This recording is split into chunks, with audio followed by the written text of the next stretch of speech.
Specialistët e seksionit për hetimin e trafiqeve ekzekutuan masën e sigurisë arrest në burg për shtetasin me inicialet IS,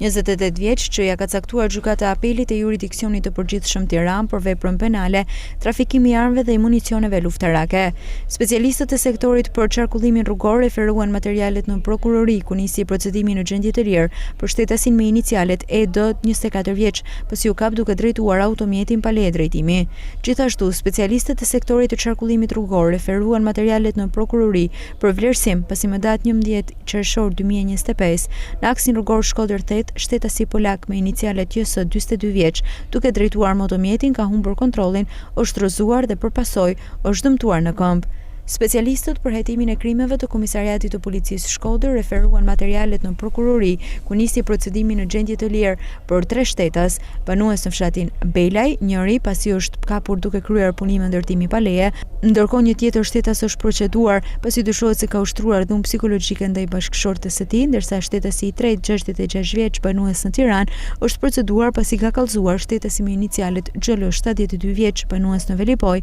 se shtetasi me inicialet HM i ka vjedhur një shumë parash. Materialet procedurale ju referuan prokurorisë pranë gjykatës së shkallës së parë të jurisdiksionit të përgjithshëm Shkodër për veprime të mëtejshme.